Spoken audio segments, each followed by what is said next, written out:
I remember childhood without any friends. Just me and my imagination. So I made up my own friend.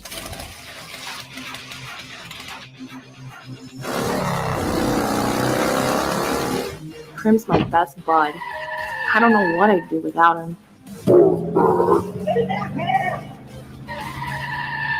But there's some things we should keep locked away.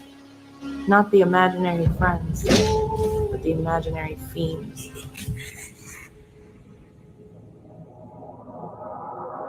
Krim, where are you?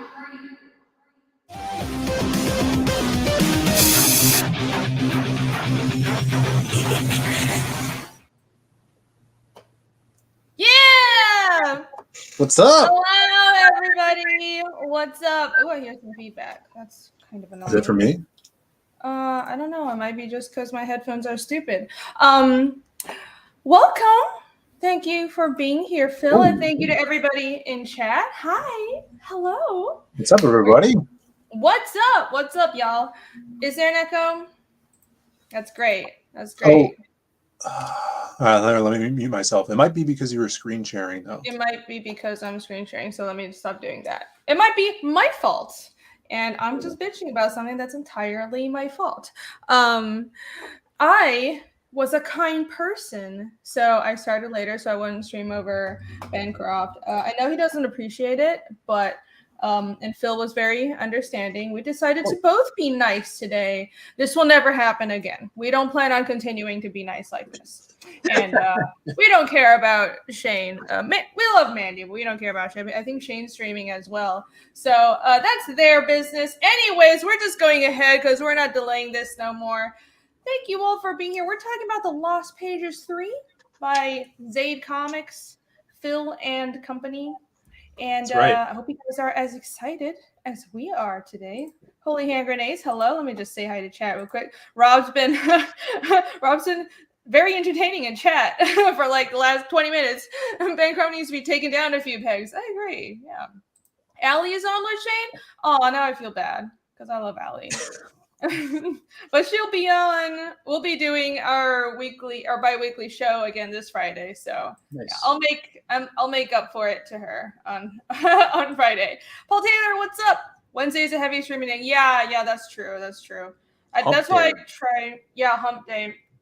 I don't know. That's why I tried to I was thinking of spreading out or doing the promo streams on another day, but I just never did that. So maybe this will be a lesson to spread it out to some other day. Bobby Chrysophis, hello. Zaid is in your Extreme Studios. Ooh. Bobby, hey, I hope you'd respect me more than to call me that, Bobby. Damn. Oh, that's rough. Phil's not a woman. Here. It's taking me a second. Oh man. Hello. This week's is on my channel. My show with Allie's on my channel. Yeah. Okay. All right. Let's get started. Let me pull your campaign up again. You guys just saw the trailer. I'm very excited. The art on this looks fantastic. I gotta say. It's insane. We're super happy about how great this looks. I mean, Ricardo and Dan Dahl on this, the covers. I think this is going to be the best thing we put out yet, the best product. Put a lot into the story as well. And today, guys, we just got to look at that beautiful $21,000 even. Look at that. But don't be afraid to break that number. All right. Yes, definitely. Don't be afraid. You don't have to be too clean. 11 days left, 237 backers. Well, what we would like to do today, if we get to 240, I mean, that's easy. That's 3 backers. If we get to 250 backers, because we all know backer count is what's really important. Yes. So let's see if we can do that. Let's see if we can help you out over here.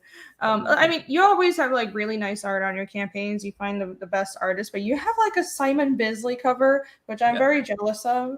And I know that's a big deal for no matter who gets a cover from him, but especially for you, I know you're a big Biz fan. Yeah, Bisley's awesome. I got to hang out with him last year at a convention as well. And so he actually did the cover to the first Lost Pages. back in the day, and which was this cover. And I hung out with him. People were bringing him this to sign at the convention that I was at, which was really cool. And talking to him, and he's like, I want to do more of this guy because, you know, he's all about like that masculinity, the muscles, even the babe, you know, she's got muscles too. So he's like, I want to do another piece and work on that character again. So I'm like, dude, the next book is all about Crimstone. We got to do another cover, and he was down for it. So yeah. And I appreciate for the thumbnail, you showed her her nips off a little bit. Oh yeah, her boobas. Yeah. I don't know. I don't know if YouTube would have a problem with that, but I'm very annoyed at YouTube for being so oversensitive about like boobs. So yeah, me too. I tend to I like to push the boundaries a bit. And it's good art. Who gives a shit? It's just nipples. Holy crap. Yeah, if you guys are long-time comic fans, you'll know Simon's stuff from like Heavy Metal Magazine. Lobo is, he made Lobo big in the 90s. Batman versus Judge Dredd, Judgment on Gotham, insane. So this is a homage to the Lobo's back cover from like 92 or something like that. And I'm like, if I'm going to have someone homage that cover, it's got to be the guy who did it himself, so. Pretty awesome to get that. Yeah, I mean he's one of the old masters at this point. One of classic artists that are still around. So that's amazing that you got this piece from him. This is original art. This is like physical art, right? Yeah. So we're gonna get. I mean, he's gonna send me the original as well. I don't know if I'm gonna sell it. I'll probably just frame it. But it's actually digitally colored, which is interesting because he only does traditional.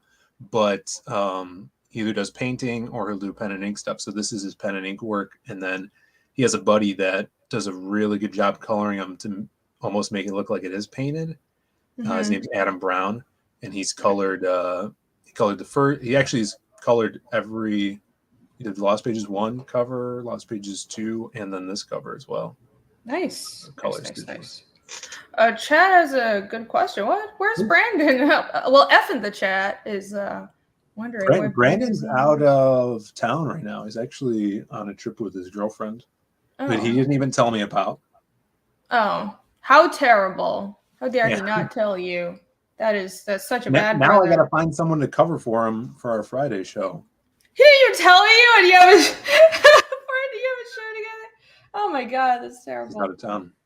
Oh man, 80s made is speaking heresy. But Phil, what if somebody doesn't like Bisley? Asking for a friend. Oh damn. Well, we have another amazing cover for you. If you scroll up, Irene, you'll be able to see the Dan Dahl, Shelby Robertson cover. This is hot. Yeah. And I'm just so happy with that one too. People, if you've seen or if you have the Lost Pages 2, we did that gold foil on the cover, and I have a copy of that right here. It came out so good that I want to try to do that on these covers as well. So like if we hit a big stretch goal, I'm thinking like if we eventually get to 50K, which would be amazing, that would be enough for us to able to get some gold on that main cover, and then maybe in different colored foil on the Bisley cover. Nice. So what would be gold here? I mean, of course the title, but logo, and then you see the big bad guy in the background. His name's King Loath. I would do his fingernails, probably his tusks, and the crown too. I think that would be sick. Yeah, that would be sick. Oh, that's cool. Yeah, it's huge. Holy shit. Look at that. Yeah. That is not something to be fucked with. Degoselo, thank you very much for $10. Not selling single socks with that cold woman printed on them. Seems like you're leaving money on the table, Phil. Single socks? I mean, I say we embrace the memes. You should. I'm sure there's somewhere you can get socks that have, Lost Pages or Crimstone printed on them. I'm sure Printful does that. We might be able to print on fabric. Maybe for Magic Cop 3, maybe we'll do the magic sock. Magic sock. You should. I say embrace the memes. Embrace the memes. What about gold interiors? I think. Well, That'd be very expensive. so what I'm hearing is you want us to go broke. Hey, remember all the pain I went through for like spot glass? Oh Gold my is God. like more painful than that. Yeah, that was annoying. Yep. What socks? Oh, nothing. Just normal old socks that are completely innocent. I'm wearing some socks right now. Yeah, I am not, but probably should because my feet are cold. Irrelevant information. Joseph Fazio for $1.99. Thank you. Number 248. 1, 2, and 3. Let's go, Philly. Thank you so much, Joseph Fazio. Thank you so much, man. You're gonna love it, and thank you. You got all the backers now.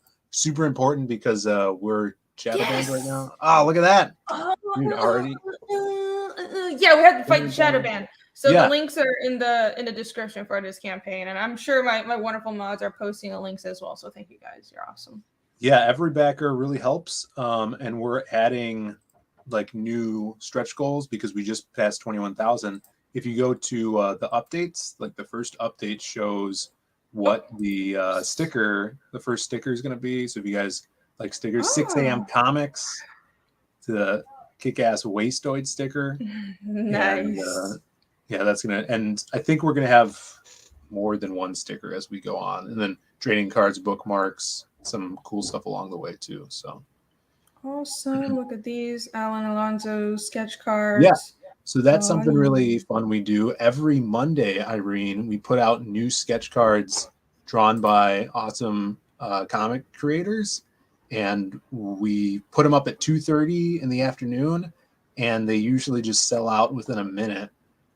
So those were Alan Alonso's did those sketch cards for us, colored with Copics, and those are all sold out. So that's kind of like a weekly thing we do to keep it exciting. Nice. Any other like juicy stuff in the updates? There's a layout there. Look at that kick-ass progress layout that Ricardo did. Nice. Like showing that off in there. Fight. Yeah, it's a kick-ass action. And then if you scroll up to back to that first, keep going, scrolling up to the first update. This is something I added new. Those are all the past trading cards from our previous campaigns for the Lost Pages. For people that might not have backed in the past, they could get, it's 13 trading cards done by an amazing artist. You got a Dan Fraga in there. You got a Malin. You got Kenneth Rocafort playing card, that Ace of Spades.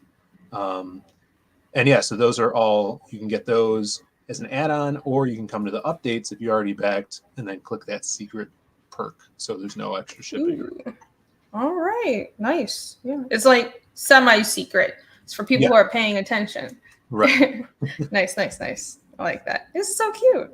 6 a.m. Is there a single campaign? Well, I haven't commissioned him for a sticker yet. No, I feel guilty and I should, but he pretty much does stickers for everybody. Wait, he actually drew one of your characters in CG Vacation. Remember? I know. He drew the monster and he was asking me like if he could do it. I was like, go ahead. But I never commissioned him, and I totally meant to, but I should do that. I need some more stretch goals. Should be a tentacle monster in the back there. Yeah. In the water. There's a tentacle monster that's swimming in CG Vacation. It's on the towel too. So cute. It's adorable little tentacle monsters. But yeah, cool. I like that. There's like eyeballs in the mouth too. That's special. Oh yeah. You'll see him when we scroll through the campaign. He's horrific. I love him. I love it. Yeah, let's scroll down to take a look at this. And nice banners. Very nice. Stole that from you, Irene. Your amazing campaign. No problem. That's what we do around here. I mean, it, like anything that we're all for sharing marketing ideas, and like it's all about lifting each other up and stuff. I'm gonna steal your in return. I'm gonna steal your manga volume idea. So thank you very much. Do it. In advance. I love that idea. That's very smart, by the way. Which that's here, right? This one? Yeah, that's the Tome collection. Yeah, so cool. This is awesome as well. Ooh, yeah, the back so this cover. is going to be the back cover to the variant This is also an homage to a Bisley Lobo thing. It was just an ad, but Shelby did this up for the campaign, and I couldn't be happier. The colors, he was showing me, he's like, dude, zoom in on the cigar. He was really proud of it. I'm like, yeah, just the lighting on the cigar is crazy. Yeah, it is. The lighting on a cigar is amazing. Yeah. Shelby's like our little hidden treasure. Yeah. He's such a cool guy and such an awesome artist. He also inked that main cover for us. But yeah, this blew me away, and I want to do something special and like put it on a t-shirt or something, maybe for our website. But nice. So cool. He actually sent me the original. Let's take look a how look. big he did it. Oh, so cool. Pretty. Oh, and then he extended the hair and the colors. Yeah, that's hot. So cool. Man, he's such a good artist. He is. Hidden treasures. I should commission him too, because I have all the money in the world, right? It's like there's so many good artists around here, and I want to commission everybody, and it's like I'm out of things that I need at this point. Maybe I could use another sticker, but it's like I've commissioned like three things that I'm using as either free mini prints or back covers. Like I have three or four different variant covers, and every single variant, the back cover is different. I'm like, okay, I don't even. I'm gonna need to wait till book 3. Anyways, Joseph Ozzy with $4.99. Thank you. Jesus Christ, I look 45 comics, books I'm waiting on. Holy shit! Thank you so much for your support. Thank you. Big backer, yeah. This one the progress right now. I believe we are it's maybe 28 pages in, almost 30 into the book. And, we try to keep the reputation of we deliver on time. We started early with pages even before we launched the campaign. So we put some of our own money into it to get a head start so we could have some awesome pages to show off and just, keep up with the progress, because, progress is very important to us when we're putting our comics out, Right. Yeah, you got to spend money to make money, as they say. Snafu for 2. Thank you. Give us Fiendish Age comics. We'll see about that. Wait, what's the H stand for? Hentai. Oh my God. If my sales start going down, I probably will. Just kidding. I have standards. I'm telling a very, very strictly prudish and literary high fantasy story. Why would I? I would never do such a thing. It's not like I have boobs in the first book or anything. That's true. Holy Hand Grenades likes the art. Yeah, the art is fucking awesome. Snarky got the Manger volume. Yeah. Hell yeah. So this is actually so in the Crimstone story, there's the prologue, which is about the silhouette. And then the Crimstone story, I keep adding pages to this because I wasn't satisfied. So it was going to be 70 pages. And then I added 7 more because there needed to be a better fight at the end. And then last night I added 1 more to the end. So it's going to be like 82 pages, I think, this whole thing. And I'm super excited about it. So this is page 2. It opens up I love doing title pages, like old school comics where you turn the page and it's got the logo there. So this is the title page. Nice. Jasmine here, she's this badass biker chick, and she does cool graffiti and stuff too. So she just drew that over some gang graffiti because she's trying to be like a symbol of heroism in Chicago, the South Side. South Side of Chicago. That's rough. Damn. That's right. The baddest part of town. That's what they say. Yeah, that's what I hear. That's what I hear. I wouldn't be going near there if I was ever in Chicago. So I love that. This is also a print, right? Is it or no? What do you mean? So is this a print? For some reason, I thought this was a. No, that's just a double page spread. Oh, okay. Yeah. You should make it a print. Yeah, it's true. Could be a badass poster. And then Crim. So I guess I'll give the pitch to the story. Yes. If you guys haven't read the first Lost Pages, we're introduced to Jasmine Stone and Krim when they're children. You see, you know, Jazz, she's a little girl. She gets bullied, and as a coping mechanism, like a lot of young children, she creates an imaginary friend in her head, and that's Krim. He's this like lanky, goofy little guy that just hangs out with her. She grows up, he fades away back into her head, and she has to deal with reality and how stressful, you know, adulthood could be compared to what she knew as a child. And all the while she's dealing with all those stresses, Krim is fighting all these crazy inner monsters inside of her head, trying to help her. Tragedy strikes when in her, you know, young adulthood. She starts seeing him again, and he's this monstrous, jacked badass that just wants to fight all the time.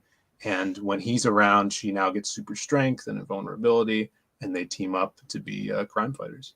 Nice. So that's in this story, she gets kidnapped now.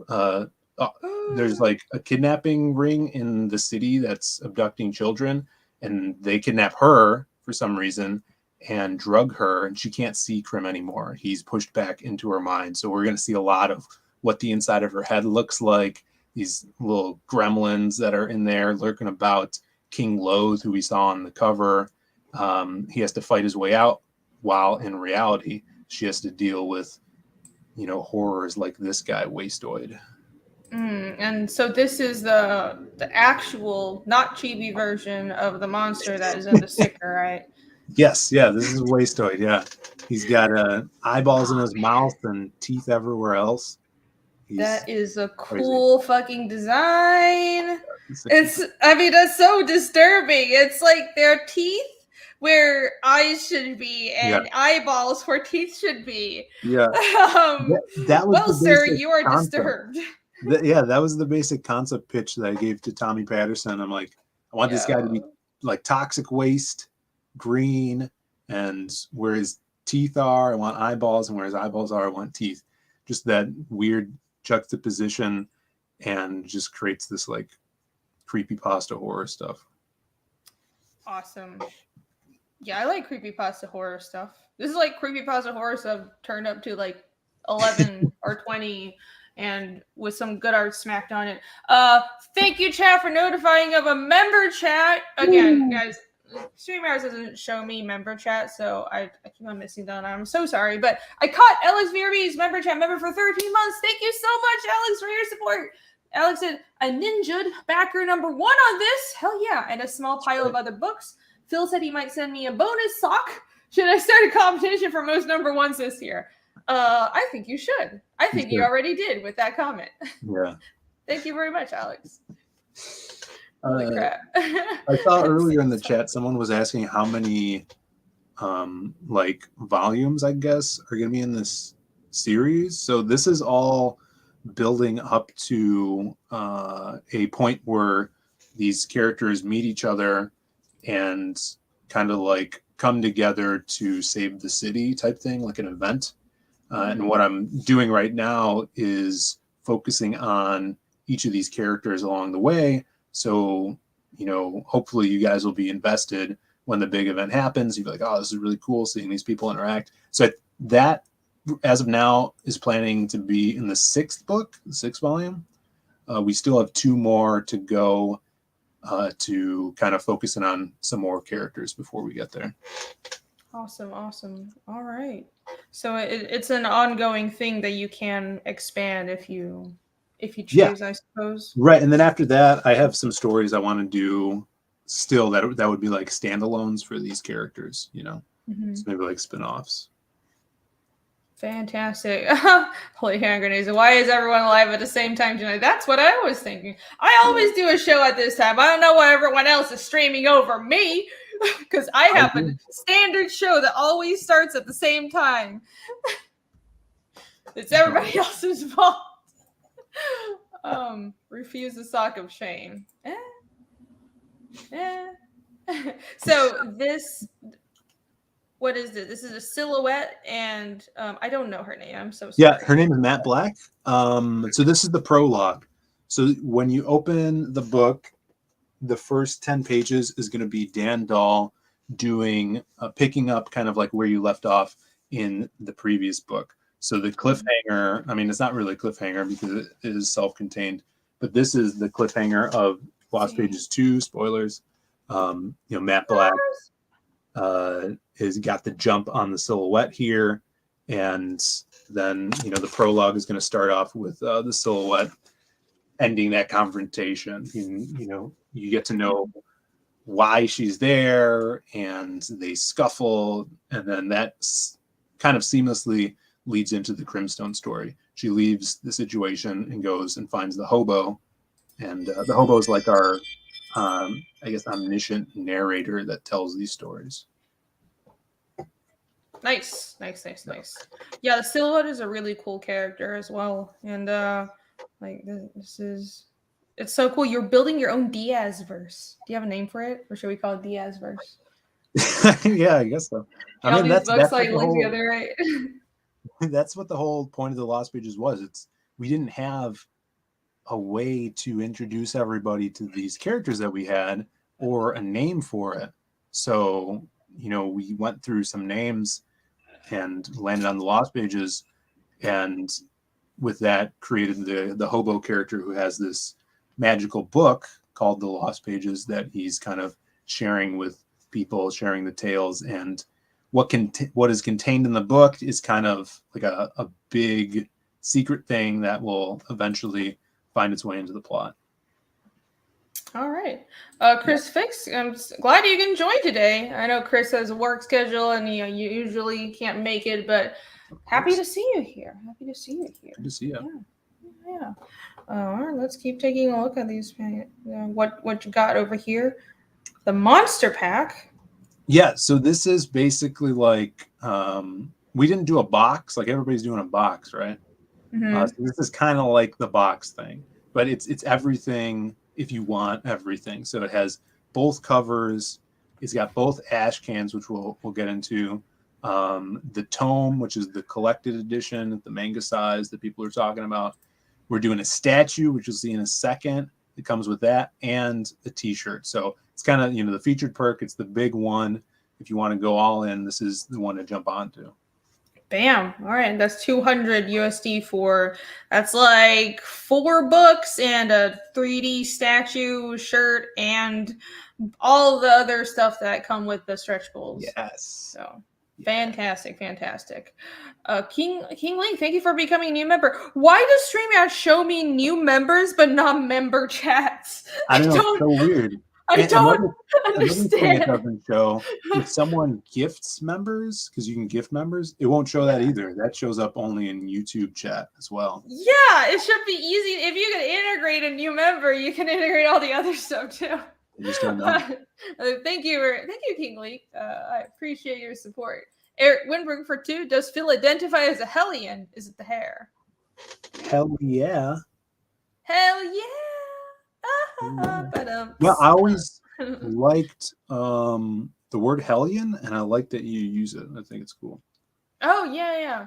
I was like trying to come up with a company name, and I was like, okay, I want something that sounds a little like, a little ornery, and but I don't want to sound too cringy and try hard, Hellion just seems to fit. It seems to fit. Yeah. Same with I thought it fit Fiendish too, because that's my main project and it's gonna be for a long time. So yeah. Glad you like it. And here's the figurine. Do you have a physical copy of it? Not at my house. I actually have 2 at the office. So like when we do our Diaz Brothers show and we have the set, I have them like on my table and we show them off and stuff. But the like resolution or fidelity on the print jobs are so good. You could see how Krim has veins on his like forearms. Yeah. Those are actually on the figure. So the print jobs are really cool. We're printing them ourselves as well. They're 5 1/4 inches, the full thing. Comes in 7 pieces, and I should really bring one of those home so I could show it off. But Eddie Winkler, the creator of Sovereign Wolf, is doing a series of videos to help you guys out. If you've never put them together, if you never painted them, he'll show you what you're going to need to buy. And the paints and stuff at a great cost. and I think he's gonna have some content for me probably this weekend. So I'm excited about that. He's painting one up. Yeah, awesome. Yeah, painting minis is like a whole other skill. I actually do some like maquette sculpting, but of course, like I play tabletops, and a lot of my friends are into like it's like a whole thing to paint. Oh yeah. These are like this is a little bigger, but I mean minis like figurines that are this tall, like the Warhammer stuff. But it's a lot of fun, and I really want to try it, but it takes time. Yeah. But yeah, I can't wait to see those videos because I really like watching painting videos. He's doing a great really job. cathartic for some reason. Mm-hmm. Awesome. Yes. Yeah, check out the blog. I want to statue so bad. Me too. Me too. Yeah, Kima. I want it. Yeah, I hope we could do more of these. Mm-hmm. And you could add that on to any perk as well. It's not just specific to the monster pack. Cool. And these are all add-ons. Yes. So 5.25 inch. All right. So that's like hand size. And then ash can. Yeah. So the last Lost Pages campaign, we did. Let me see. Where is it? I always lose it. We did an ash can. Here it is. And it's a serialized ash can, so it's smaller than a regular comic. So here's the Lost Pages 2 comic. Now I'm out of focus. But very blurry. Yeah. Well, an ash can is a letter size folded in half. Because like comics are a weird size. I don't even know why, but we're just. But an ash can, yeah, there you go. So and it's black and white interiors. It's more Dan Dahl art with Avery Butterworth doing inks and finishes on this one, inks on the next one. But we just use this kind of like as a side story, exploring this character, the People, who's a vigilante. If you guys like the Punisher and Daredevil, he's got no powers. And in this series, we're exploring, him being a human versus the vigilante style of like the Silhouette, who's supernatural and he kills people. So there's a serial killer that they're tracking down. And this stuff was so cool. I actually got a lot of compliments on this. Like we went to cons and they're like, oh, we love the Lost Pages, but we want more of the People. So this is going to be 3 or 4 issues, all ash cans. So it's going to be limited with these campaigns, and then we're going to collect them, color them, and make them full size eventually if we get that far. But yeah, check that out because we're reprinting the first one too. So because they are, one right after another sequential stories that lead into it. So that's the second one cover. Dan Dahl. The art is so good. Yeah, you were flipping through it and tears. Oh, Dan Dahl is so good. Yeah, he's killing it. And then we got the reprinted cover is actually EJ Morges did this kick-ass cover, and that'll be red, doing kind of like the red, white, and blue motif. Mm-hmm. All right. And here are the interiors. Oh, that's the page we just saw. Yeah. I love that. I love it when people embrace black and white comics. Like I know color just sells better. It's just more catchy, but it's just, as an artist, I appreciate people throwing in some good black and white art as like an ash can or doing an artist edition. And I love to see an artist edition of Dan Dahl's work too for the main book. That'll be totally worth it. Get caught up with the tome. 212 pages. Ah! Yeah, Joe Ball said we should do this. I'm like, because we have some leftover copies of the previous stuff, which you can get in the add-ons or on our Zade Comics website. I wanted to do something which is a one-stop shop. If you're brand new to the series, you could just get one book and read everything, and then you just have to get the third one. So this is what we did. We got some proof copies, 212 pages. It's the Lost Pages 1, 2, and the supplemental book, The Myths of the Lost Pages, from a couple years ago. And look at that. It's a thick boy book. Thick boy. New cover by Alan Alonso. And then we made all of the interiors grayscale, like a manga. And this helps us bring the price point down lower for you guys. So this is only $20 for 212 pages of kick-ass art. Look at that. Oh, yeah, there's some crim. Yeah, I'm so stealing this idea after I get a few more books. Thanks. Do it. Look at that. So you get all caught up with that, and you could add that on, or there's the catch-up tier as well. All right. Dan Wallace is in the chat. What's up? It's always good to see Dan. What's up, Dan? He says Lost Pages looks like a high-octane comic. Thanks, man. Yeah, this one's going to be crazy. Lots of cool monsters and chase scenes and crazy stuff going on. Apparently, there's a Bogan raid. Welcome, everybody who came from Bancroft. We got few new viewers pouring in. Let's scroll up and refresh, and then we'll go through all the perks. Sweet. And your any stretch goals that you have. But if you're just joining us right now, we're talking about the Lost Pages 3, Crimstone by Zade Comics. I'm here with Phill Diaz, which is half of Zade Comics Studios. Is that how you say it? I'm not sure. Comics. You get the idea. Just Zade Comics. There you go. All right, I got it wrong. But we're at 21,095 USD, 238 backers. We want to get to 240. Hopefully 250. Like, I would be very happy if we got to 250. I would love all of you. I would be, you know what? I will take a shot. Just one shot. I've been very good. You guys know I haven't been drinking, but I will take one. I haven't drank in like a month. Can you believe that? That's good. Yeah, I've been so good. Because I'm like, it's just, I mean, it's just not good for me. And I totally cut out beer because I'm trying to diet. But I'll just do one shot. That's fine. And in celebration, if we get to 250. So well, you know how important it is, like the backer count. Like us as creators, I want the most amount of people to read my stuff. So like if you think it's cool enough to give it a shot and read it, that makes me so happy. And that's really, brought to us by that backer number. So that's how it, visually shows us that, people are going to read this stuff. So definitely. Yeah. The backer count sometimes is, I mean, it's really catchy to have like a large money number or whatever the fuck you call it, raised for a campaign or English. But really, I think as creators, like our business brain, because what we're doing, we have to like split ourselves into artist brain and business brain, and I'm sure you feel this as well. I definitely switch. We have to, and it's not all in one. You have to switch between the two, and so like the business brain is like, yes, that's enough money for me to do all these other cool things, and we exceeded this goal, so I can do more cool things. But artist brain cares about the backer count because that's how many individuals are reading my book, and that as a creator to me is more important. No, that's a good point. I agree. Hutzel is here. What's up? Hello. We got so many people joining us. Thank you all. Oh, we need a thief. How am I a thief? I didn't steal anything. Uh-oh. What did I steal? Did I stole viewers from Bancroft? Well, I'm so sorry. Too bad. Romy says girthy. That's very girthy manga volume. Yeah. Geekhouse is here. What's up? Oh, Bancroft's in the chat. Reedy, I set it up so I can raid you for real. Oh, thank you, Michael. Now I feel bad for talking shit. But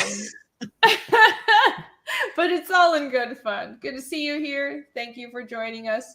Intruders. We have so many intruders. Yeah, this book is fucking amazing. I got to play the trailer again in a minute. Why not do words? Words? Just they write a prose book. There are some people in CG who just write novels. I know Red Gaze writes prose books. I wrote a prose short story for Passion for Drawing for his like fantasy Conan magazine type thing that should be coming out this year. Excited about that. It's the first time I did that. Ooh, yeah. I tried my hand at writing prose for a while. Do you know about, what is it, like Novelist November? I don't remember the name, but there's like a challenge where you write a whole novel in 1 month, right? Yeah. All right. And I tried that, and I just realized how badly I sucked at prose, and I just never did it again. It's like, I can come up with story, but it's like, it has to be in comic form. It's just, I don't know. My brain is fucking broken. This is what happens when you just grow up reading comics all the time. It's different. Different. It definitely is different. Yeah. All right, let's refresh this and see if we went up a little. Yes. Yeah! Thank you guys so much. 240. Thank you guys. Thank you so much. And yeah, we were talking about like the business aspect and the creative aspect. I'm like probably detrimentally always in the creative mindset, you know? And then my brother is the guy that reins me in, like, hey, stop paying for all these pinups because it's a lot of money. Yeah, Or stop adding so much pages to the yeah. book. He didn't tell me that he was going on vacation, right? I didn't tell him that I added 8 pages to the book. So Shit. no one tell him that, but Okay, it's for I the will. best. There's a wicked ass fight scene at the end that needed to be there. Yeah, I definitely have that problem because it's like, well, you know, I have to add stuff for stretch goals, but I didn't even do the math. I'm just like, well, I know I can get this stuff made for just another like few $100s. So, you know, here's a free mini print. Here's another free mini print. Yeah. And then like one day I was just like, oh my God, this campaign did so well. Let me just give everybody an ash can. Then I actually sat down, did the numbers after I said it. And then thankfully I didn't like put it on the campaign yet. And I was like, okay, I need to like at least make like 190 before doing this whole extra book. But you definitely need to rein that back in. I need a manager. Wouldn't it be nice if artists, we all had managers? I think that's the problem with a lot of, not just artists, but creatives, right? Because like we're a lot of us are terrible at scheduling, and we get carried away on the details. We just want to make everything really good, and then we don't think about like the production, and we just give everybody free stuff, and then we end up going broke. Yep. That's how it is. What's at 200? So I'm not sure if I should. I gotta space out the next few stretch goals. I know I've been saying for a week I'm gonna update my stretch goals, and I'm going to. I swear. I was gonna do it tonight, but then I have this show, so I'm gonna do it after we do this. And also, I need to reply to your message, Django Solo. Yes, I have been paying attention. I'm just, you know, I had day job stuff to do today. But yeah, I'll plan it at either 190 or 200. But I love it when people do ash cans and like what you're doing. I wasn't sure if I should do like a whole supplemental book like Shane does, but right now I think I'll do an ash can because I have like this really cool side story I want to show people. Cool. That's gonna be awesome. Michael assumed I was good at math. I wonder why. Huh. No idea.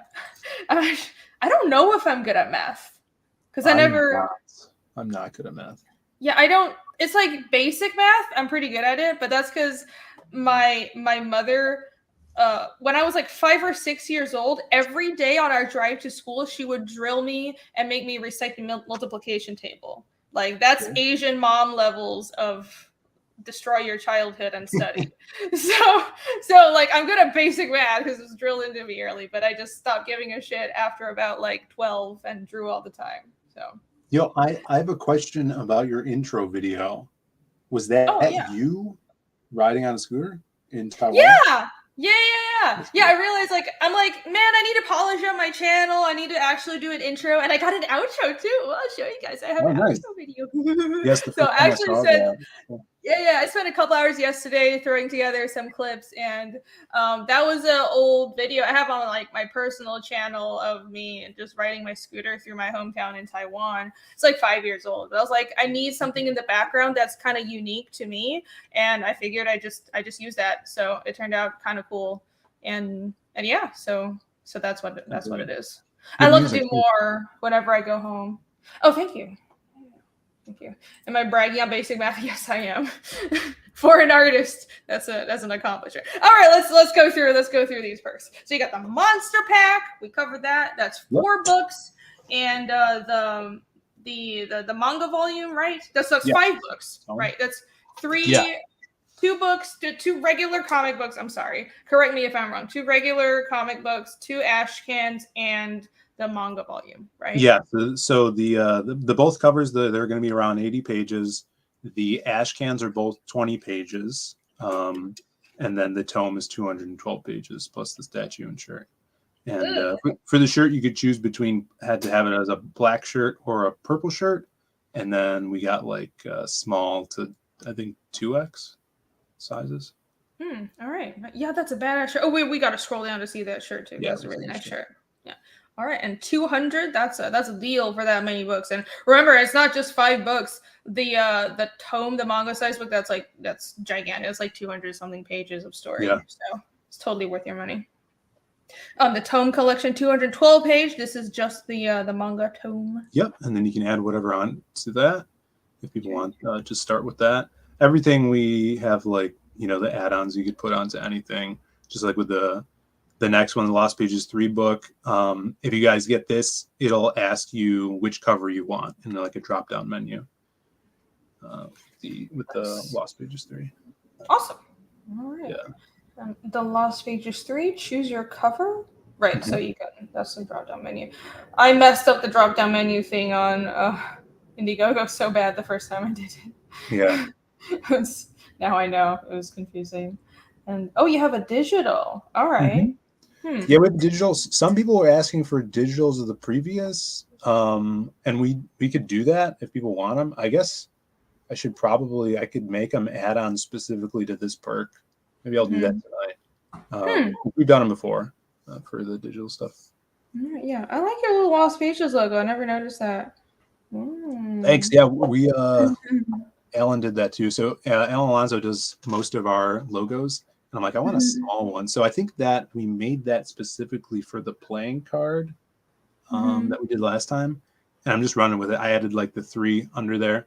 So yeah, I think we're put that on the sleeves of our shirts too. I think we're going to do that. Bam. Yeah, I appreciate good logo design. And that's a nice simplified version of this. Yeah. Very cool. Down goes Solo for 10. Thank you very much, Travis. New scooter and bids at 200K. Well, I'd have to go back to Taiwan. Whenever I'm back in Taiwan, I'm planning on doing more of, I should be going back sometime this year, whenever the fuck I have time.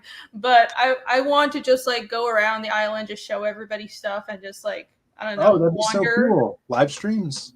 Yeah, I might live stream. I might just do videos, but I basically, when I go back to Taiwan, like I like to just wander all over the place because, this is my home turf and it's not that big of an island. I backpacked around it twice on my own. So I just want to like go around and show everybody these like cool hidden villages and mountains. And there's like so much cool, quaint stuff there.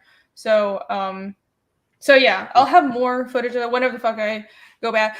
Like, Phill, I've told people on my channel this, but I've been stuck here since 2019 because of COVID. I was usually go back every 1 or 2 years, but this year the restrictions are finally, like just now, they finally lifted the restrictions in Taiwan. That's how they have been on lockdown for this long. They went crazy with it, but it seems like the restrictions are lifted and hopefully it stays that way. So do you have your family over there?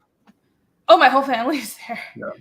Yeah, like my parents, and I grew up with my mom's side, so my parents are both there, and I have family in New England, but I don't really know them that well. Like, we're cool, but I don't know them that well. So yeah, it would be nice to go back. So yeah. Bitches love Yu-Gi-Oh. Don't want to scoot around Atlanta. Well, I don't want to die. So, like, I think a scooter in America is like the worst idea. Gosh, because people don't know to look for you. In Asia, it's different. Like, drivers expect scooters to be weaving like around, so you're on the lookout, and the speed limit's really low, and the roads are all like twisting and winding, especially like an island like Taiwan where everything is just like tiny and narrow. So drivers expect scooters everywhere. They know like where to stop, and there's just a lot of like etiquette and stuff. But here they don't, and the roads are huge, and everybody goes really fast. And I'm like, I would ride a scooter if it was just like to the grocery store, but then again, why wouldn't I just get a bicycle to exercise? So yeah. Yep. Okay, mainly just Atlanta. Atlanta is a shit city to drive a scooter in. I would never do that. All right. Oh, let's continue. Now that that's out of the way. There's a t-shirt. Yay. Yep. T-shirt. You grab that or as an add-on, and then it, of course, comes with the monster pack. But that's just there if you guys just want to grab, like if you already backed and you want to grab the shirt now. Let me scroll down to see that shirt. You print this stuff yourself, right? Yeah, so this shirt, my brother conceptualized it specifically so we could print it ourselves. It's just 2 colors on a colored shirt, and it's wastoid and trim, falling, fighting. Ooh, So fun. So yeah, we're just gonna order 2 screens and then screen print them ourselves. Awesome. Yeah, and that's so cool that you have a production, you can make all this stuff yourself. How much of your production is in-house? So we the company I work for, we have like a print, I guess, side company where we'll print out like the big vinyl pieces that go on arcade cabinets. So that machine can print on vinyl, fabric. We make all our own stickers. For the first campaign, we made these masks that like, because like Jazz, she wears a mask that she covers her face with, like a bandana. We made those and printed the mouth on them. Some people have those still. So a lot of it, like the ash cans, we can't print. We have a local guy that does that for us. But anything like, sticker related shirts, we could do bookmarks. Yeah. Which it's very helpful, because we can whenever we need it. If we need it next day, we could stay up all night and do it, Totally not asking for my own self-interested purposes. Yeah. I know we were. Yeah, we did those scrolls too. Yeah, I saw the scrolls, and I still haven't decided who I'm gonna go to for that damn map, but I will hit you up if I figure it out. For sure. Yeah. So we could print out on canvas material. Also like vinyl car wraps. So we've done like cool decals on cars and stuff before with the company. And I was thinking about getting some blank skateboards and vinyl wrapping skate decks just for myself, like with that cool Shelby image. And we might, sell a couple of them or do a giveaway or something. But I don't even skateboard. I never skateboard, but I think it would be cool. It just looks cool, and I think it would fit the aesthetic, like the urban aesthetic of your comic. And I'm sure there are fans who do skateboard, so somebody would buy it. Cool. All right, that's the next one. Book, ash can, and poster. Yeah, so we're doing with our past campaigns, we've done like an 11x17 folded, like tri-folded poster that comes with the book. So this one will be the main cover without the logos, the Dan Dahl cover. So it's kind of your basic tier where you get the new stuff for this campaign, the new story, if you have the previous stuff. So yeah, just number 3, the ash cannon poster, and then the next perk is both covers, and then you could add on whatever you want to. Awesome. Both covers. Cool. So is it at a discount, or are you just sort of making the tiers easier to digest for backers? Yeah, I think the reason we did this one is if someone like wanted 3 books for some reason, because they could add another one on to this. So you get both covers at the same thing, and then so I don't know. All right. Hutzel is impressed. He said, "This is amazing. Thank you, and thank you for the link." Hutzel. I really like his little avatar too, the little bomb head guy. Oh yeah, it's adorable. I love it. Hey, Hutzel's an old friend. He's cool. Glad you're joining us today. I know we have a cool rollerblader around here somewhere. Can you make rollerblades? I think you put your stickers on your rollerblades, I guess. There you go. Yeah. He wants you to make rollerblades and cuneiform clay tablets. I guess you can 3D print that, right? Yeah, that's true. There you go. You're welcome for that idea, Michael. Damn it. You could totally do that, though. You should do that. Now it has to happen. Yeah, it has to. You just paint it up, trick people, make it look like a real clay tablet. Let me see. Is there any more? This one, you have a lot of tiers. That's just the catch-up pack, and then the original art pages. So those are the last two. Oh, okay. So these are original art. You have these are all gone. So yeah, it's just one. Ooh. Oh, that looks like such a good page. Yeah. So those are all the Dan Dahl pages that he's doing for the campaign. If they sell out, we still are going to have more pages from the people. If you guys are interested in anything like specific, like stuff from the ash can, I could throw it up there if you wanted. But yeah, and so part of this money we get from this also goes directly to Dan for the original art too. So Fantastic. there you go. All right. And now you have the stretch goals. Hostmaster's Crimstone looks and says, "Yeah, it's such a cool design. It's Yeah, it's like fun. it's obviously inspired by Pitt, but very distinct. Like I would never mistake the two: the tattoos, the hair, and the idea that he's like an imaginary friend.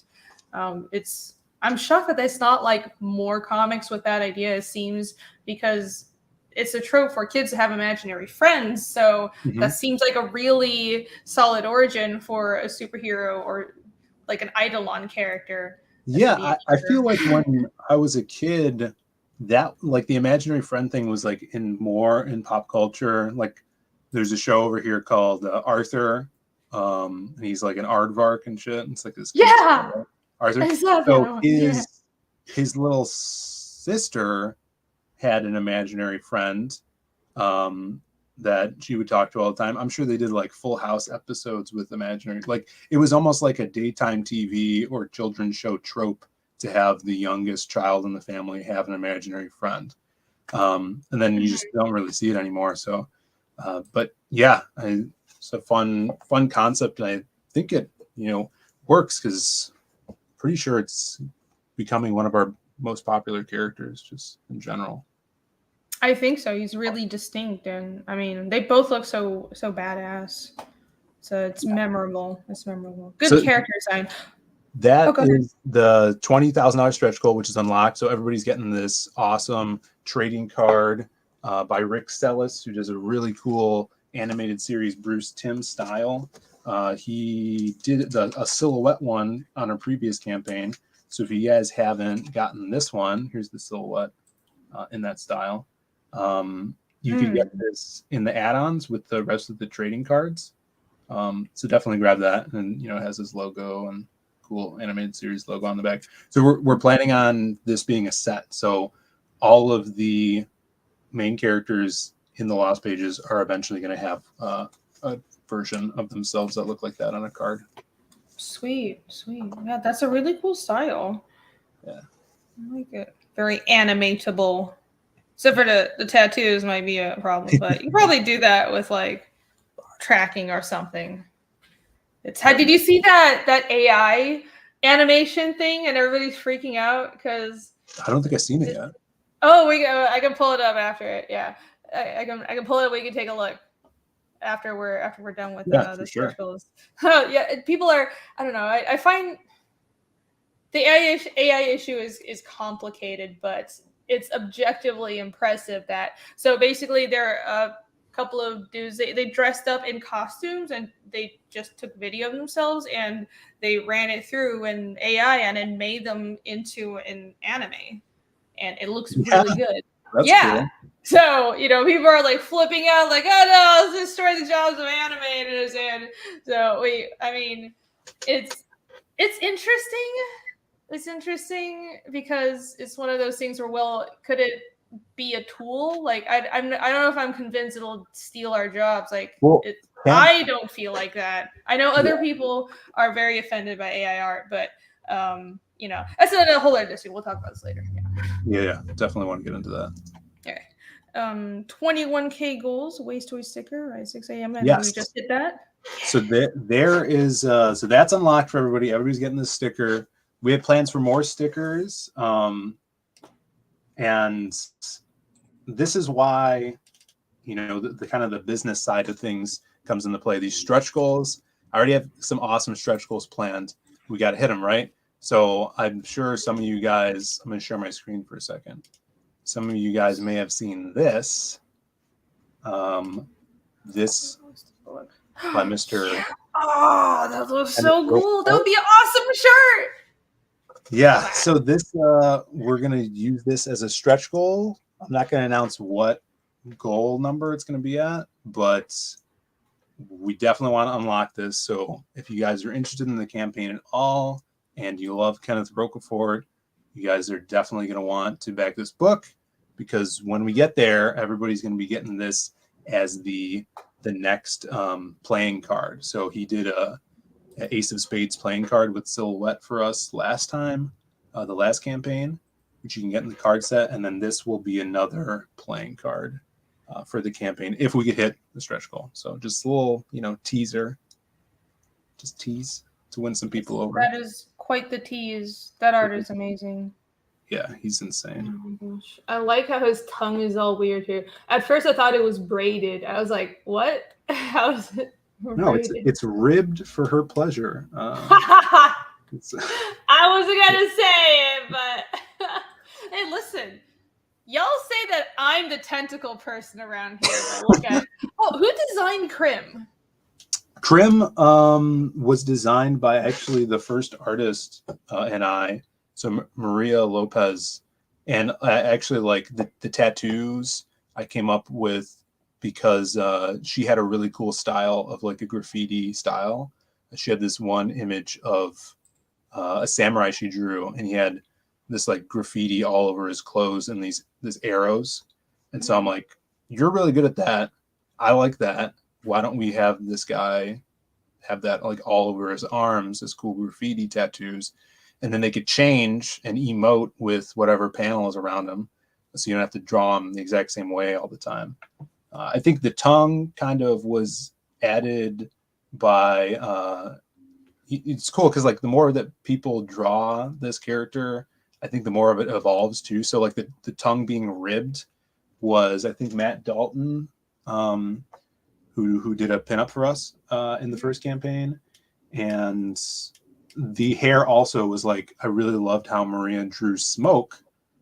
So I'm like, could you do that coming off of his head like it's his hair? So it kind of evolved into like this plasma type of energy emitting off of him. Mm-hmm. Yeah. It does look like plasma. Yeah, he did a kick-ass job. Kenneth has he has such a great sense of design. Yes, yeah. May or may not be a little jealous. Just a little bit. Just a little bit. Insane. Yeah. Eric Winberg for 2. Nice, Phil. Need to see more details. Sell it. Sell it. Are you not already sold? Are you not entertained? Are you not? Maybe he needs the trailer again. Maybe he does. Yeah, we're gonna show the trailer again in a minute. Judd Goswick. I don't know what that sound was. Apparently, I can't pronounce your name. I'm sorry. Hello. Thanks for joining us. What's up? Octotongue. Yeah. Plasma. All right. Yes. And the other more goals coming soon. So, I'm going to go back to my screen. Good job. Awesome. Yes, awesome looking campaign. Soon. So probably this weekend or next week, we'll put up the next stretch goal. So we got a lot to get through. Mm-hmm.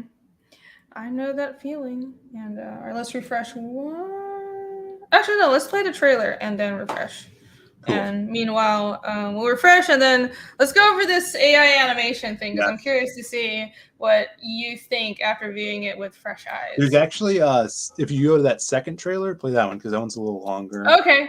All right. I need to reshare my screen because I never share the I wish that StreamYard would just let you share a window with audio. They don't do that. That's why you see people switching switching off screen share and then anyways, StreamYard is dumb.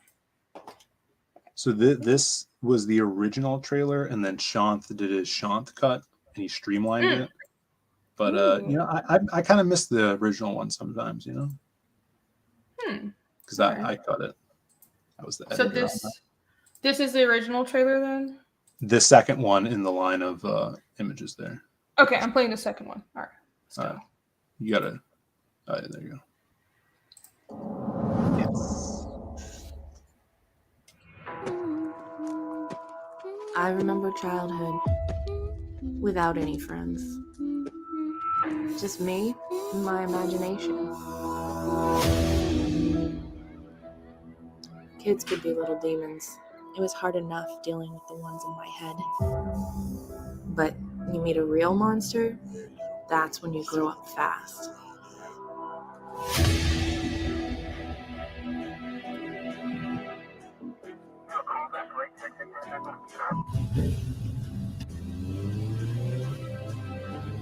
I couldn't deal with it alone.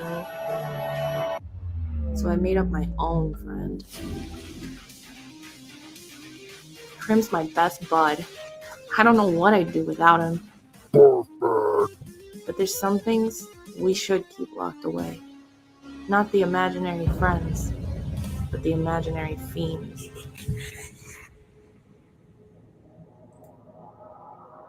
Krim, where are you?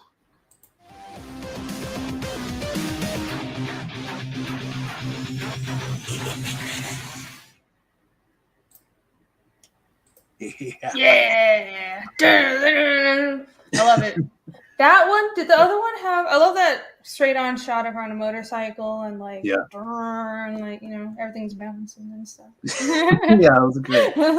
Yeah. Well, who made that trailer? So all of those like animatics were made by Dying Days of YouTube. It's awesome guy. He did our CG Vacation trailer, and then I just asked for, I think it was like those 4 or 5 shots where the stuff would move, and then I did like the start, and then all the music, and I got my beautiful girlfriend to do the voiceover, so that was cool. How sweet. Yeah, I was like, this doesn't even sound like you. It sounds so professional. Not that this doesn't sound professional in our everyday life, but it sounded like a voice actor. Like, oh, right. Well, maybe she has latent acting talent that you didn't find out about until now. Yeah. She did really good. I thought you found somebody and hired them for it. Now go sell it for 10. Phill, can you get me a fiendish cover from Roquefort? What? Yeah, I'll work on it. You're going to Phill to go to Roquefort to get a cover for my book? I'm not Kenneth's agent. What? Sorry? I'm not Kenneth's agent. I'm not his artist. Yeah, I did ask him all of one time for a cover, and he's like, I'm not doing covers right now. So, I don't know. Like, I'll keep on bugging him about it, but he's like not around a lot. This is why he's so good. He's just in a cave drawing all the time, and he's so good that he doesn't have to like stream like the rest of us. He just like makes art, and then all of us are like, ah, and bow down to him. So I would love a cover from him though, but we'll see. What is from the trailer? Trader sounds very retro. Yeah, the music was good too. Yeah, that was the music was actually, it's an original track for Crimstone, and it was written or composed by Vosto Vlad, who he's actually done all the songs for our trailers in the past. And yeah, he's awesome. Awesome. All right, let's refresh one more time. Come on, let me see. Are we going to be at 250? 250 backers? Or we just jump 10, 11 backers all at once? Let's see. 241! 241! Oh my God. That's awesome. Thank you guys so much. Thank you guys. You're awesome. Well, we're not at 250 yet, so I'm not taking a shot, but I am going to thank you profusely. You guys are. Yes, thank you so much. I'll do 12 push-ups if we get to 250. Okay, Phill will do 12 pushes, and I'll take a shot or 2 or 3. So Shannon's campaign. Come on, let's get to 250. All right, now you have some extra time to consider this and peruse all the many perks as and decide what you would like to support. But peruse, yes, that's a good word. Use fancy words, yeah. But in the meantime, I'll give you some extra time. We're gonna buy some extra time by looking at this AI animation thing. Yes, and shout outs to Alex VRB, who I saw he backed again, back at 251. Thank you. Oh, thank you. So, thank you so much. Before this refresh. Appreciate it. Awesome. Yeah. Thank you, good sir.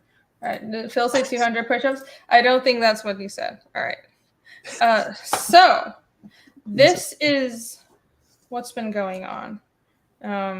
This is Kotaku, cursed website, I know, but they have a pretty straightforward breakdown of this, it seems. So is this that rock, paper, scissors thing? Yes, that's what it is. I saw that, and it looks freaking awesome. And that's AI? I think so. Let me actually read the details. Cool. Because I thought it was AI, but I might be wrong. It might be like AI for the base, and they touched it up. So let me just make sure. I need to have journalistic integrity here. So let me actually read the fucking article. So I say AI, machine learning technology, have been creeping their way to artistic fields, and everybody's been freaking out. That's not what they said, but that's what I said. So AI content creators just making videos for harmless fun. like the creators wrongfully believe they've democratized the animation industry when they really just come up with the more technologically demanding methods of plagiarizing other artists. Oh, geez. Oh, this is such a complicated topic, isn't it? Divisive. It is divisive. There's a reason I haven't said much about it, because I kind of don't know what to think, but I tend to kind of, it's not even that I'm like falling in the middle ground, like I'm trying to just, have both sides. I genuinely think I'm concerned about the copyright issues, and I did say this, but they did rule that AI generated comics or art, they can't be copyrighted. So that I'm thankful for. I think it's the right thing to do. And so if you make something with AI, it's just going to be a fun tool that the layperson can be like, I made this. Didn't you just basically use a computer to take I think however you want to phrase it, some people call it stealing, some people call it machine learning. I frankly don't care. We know what's going on is machine learning, and it's taking stylistic cues from existing artists who actually spent the time and made the art and creating something by mashing all of these other artists' work together, right? And whether you think that's machine learning and that's like a whole new creation, or you think that's stealing, I think it's irrelevant. The point is there wasn't a human hand into it. I think it's right that it can't be copyrighted. But on the other hand, though, I am honestly excited to see AI get to the point where I can use it for my own work. I don't want to use it to learn from anybody else's work. I don't want to use it. I don't want to use it as, fuck you, Kotaku. to clearly I'm not interested in taking anybody else's artwork, and I don't want my work being taken, and someone just starts making a comic in my style and they can sell it for money. I think that's very fucked up. But what I would like is to use this as a tool, because I've been saying this, that stuff like my comic has 1,000,001 trees, because almost the entire thing takes place in either a forest, some kind of forest, right? So if I can train it to ink like me, I can just pencil the backgrounds, and I can train it using pages I've already drawn. So it's not learning for anything else other than my work. And I can train it to ink these trees and draw trees the way that I like, or mountains, or just some standard village buildings. Right. And it can ink in my style. I'll do the basis, I'll do the pencils, and then the AI will finish the finishes, because there's a standard way that I draw wood. There's a standard way I draw tree branches. Like my inking style is very distinctive. I use graphite pens and stuff. And it would be like using a brush stamp like Mongo Studio has, except it's not repetitive like that. It's organically following my pencils. Do they have that already? Can you do that already? They have stamps in Mongo Studio. Even Photoshop, you can make stamps, but sure. But then it's still repetitive. I mean, you can put 20 trees into that brush and stamp it, but it's still a stamp, right? There's going to be some repeating. Right. What I need is more than that. It's if I pencil a tree in perspective, I wanted to be able to ink it that way. And so I'm looking forward to that technology. I want to use it as an aid, but I am concerned about the copyright. And because at the end of the day, do I think it's going to take work away from artists? I don't think so. I'm not worried. If I was an illustrator, I would be worried. And so I think if I was purely an illustrator is what I mean, because as a comic artist, my main goal is getting the comic done. And if I can use an extra tool to get it done faster, if I can give you this comic in 6 months instead of a year, because I have tools like AI to help me to learn from my work and help me ink faster, I'm all for that. But I am concerned with people who are pure illustrators, and I don't want them to be able to just copyright. I don't want AI art to become copyrightable, so these people lose their jobs. I do think that's an injustice. It is a really complicated issue, isn't it? Well, let's see this animation. What's going on here? Yeah. Let's take a look, and I'll see what chat is saying. They're probably all yelling at me. Oh wait, I'm not sharing fucking audio again. Good job, Meme. Again? Yeah. Again, I know. Oh, I'm the worst. Are you on a PC? I am. Nice. Oh, there's an ad. Great. Noise. Everybody's Liberty Mutual ad. Great. Okay. Let me wait for this to be over so you guys don't have to suffer through it. I'm in private mode, so I don't have the ad blocker on. Sorry for the awkward. It's okay. People are asking if your trees look like tentacles. Do my trees look like tentacles? Yeah. Not yet. All right, let's go.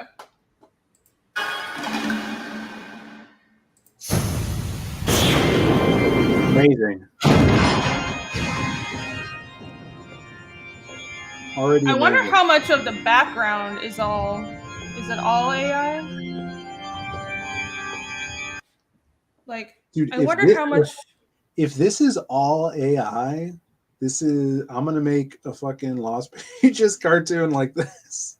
I know, like at some point it doesn't really matter if it's copyrightable. If you just want to make something fun on YouTube, yeah. Like imagine the YouTube channel, the YouTube videos you can make, and I don't know. But then it comes into the territory of, well, you're monetizing it on YouTube. I don't know. I don't know the answers to these things, but personally, I think this is pretty cool. And it would be cool if artists, like animators, could use it as a tool, right? I don't know. I don't know the answers, but how to get to that mid ground of not like destroying the careers of artists, but also like you can't stop technology from advancing, right? It's not going away. King Week says it's all green screen and with AI rotoscope. So like probably just the figures are AI then. Okay, Dango says I haven't been hear you. Let me turn your volume up. Did I? I think he's lying. Okay. Well, never mind then. All right.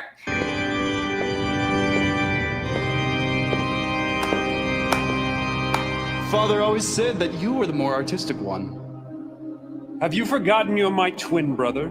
The creator dealt us the same hand of cards. I just played mine better. You missed the funeral. I've only come for the part that matters. I will not share the crown. You will never wear it! I've dedicated my life to governing, and the kingdom is on the precipice of starvation. The throne must be mine, or millions will die. Have you forgotten you're my twin brother? You guys don't look like twins. That's interesting. It doesn't look like I don't know how much they touched it up. I would like to see that. Oh yeah, look, that like cheek is kind of janky. I could see how if they have actors like dress up in costume and rotoscoped it, but then touched it up in post with like actual drawing skills, right? Yeah, I see what people are saying. They're saying it looks like a filter, right? Like an Instagram filter. Yeah. It looks like a very, very heavy filter. So that's basically what it is. Would you even call this AI? It's just like a really advanced filter, basically. The faces, I'm not so happy with the faces. The faces are like hit and miss, but the clothes do look really good. I'll say that. Lieutenant Hughes doesn't like it. They're more like something from Speed Racer. Not anime, really sells Western. Yeah, it's very Western. Or it's like if those anime series that are trying to look Western, right? Artists have talent, they have nothing to fear from AI art. I don't know. I know a lot of talented artists that are like against AI art, but it's not that I'm not sympathetic again. Like, just I don't want artists to be mad at me and dogpile me, but it's just one of those things where maybe I'm just like, I'm just trying to be logical about it, right? Yeah. Like you have to just be practical in the end. You can't. I know it's an emotional issue for artists, but you have to put that aside. And I think we'll find a way to navigate through this without it taking like everything away from our artists. We've done good so far, the human. Yeah. And there's already a lot of machine learning. I wouldn't say, I don't know, a lot, but it is already integrated into programs like Photoshop. Like Photoshop's autofill is a type of machine learning. So I use that for bleeds because I'm an idiot sometimes. Secret chapter 1 of Fiendish, I forgot to do bleeds for the entire book because I was stupid. Still good. Yeah, I was like halfway through it, and then I realized I used the wrong template and I didn't have bleeds. So I just Photoshop, you can like, I just crop the pages to be bigger, expand it to canvas size. And because I have panels that extend all the way to the edge of the page, and when you print, you need to draw beyond that, like the print edge, because when books are cut, there might be variation. So you need to give them like a 1/4 inch of extra space all around the art. And I didn't draw that for like 30 pages. So what I did was I just expanded canvas and had Photoshop autofill it, because Photoshop has an autofill feature, and that is a type of AI. So these things are tools, and I think as long as we find a balance between it being used as a tool and it not infringing on copyright, then it would actually be really awesome. But who knows? Maybe this will turn into Skynet. At the same time, my claim to the throne is just as valid as yours. Well, I'm sorry you traveled all this way for nothing, brother. I control the city garrison. I'll have you exiled. Let us not forget the power to settle this lays in the palm of our hands. Do you remember what Father taught us about holy combat? You dare suggest... What did Father say, brother? Here, in this holy house, in front of our Father and the Creator themselves. For the crown, the throne, and the lives of millions under its rule, Okay, this is way over dramatic. Oh my god! challenge you, fool! Oh, sorry. Were you gonna say something? I said it's awesome. Did you notice that though he did refer to their creator as a them? A them. Wow, very progressive. Creative themselves, the creators themselves. Themselves. Well, it's we are in 2023. Yeah, it's just get with the times. It is overacting, but I think maybe they're just trying to show off the effects and technology more than tell a story. All right, I'm gonna. Yeah. You know not what you do! I challenge you to rock, paper, cross blades! Have you gone insane, brother?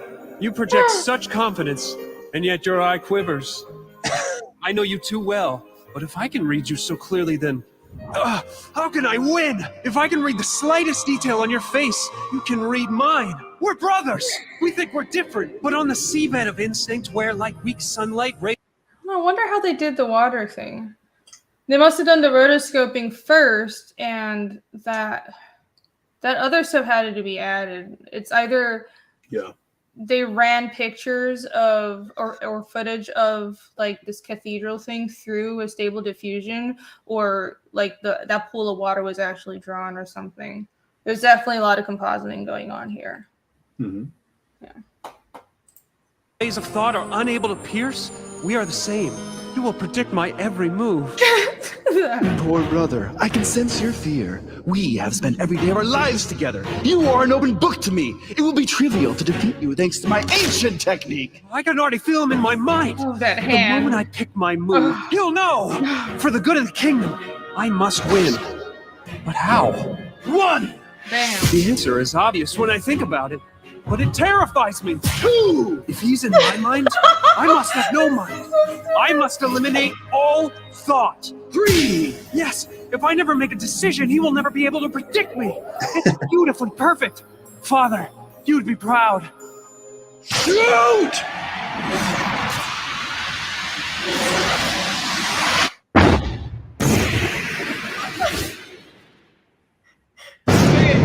Okay, that is pretty anime trophy.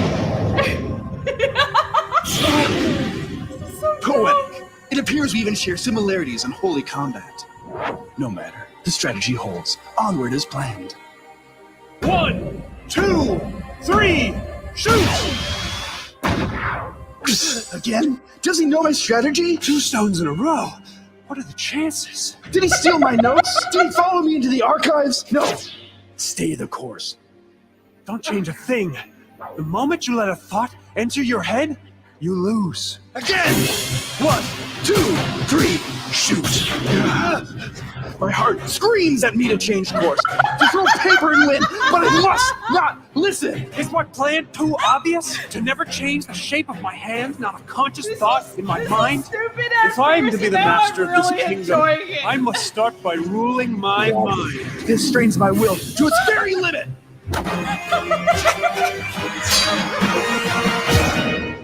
4 rocks in a row? Oh my god. Spare us your churlish outbursts! Father would be proud. neither prince wavering in their resolve. He still watches us, silently. Because he's dead. Can't be. Look at that hair.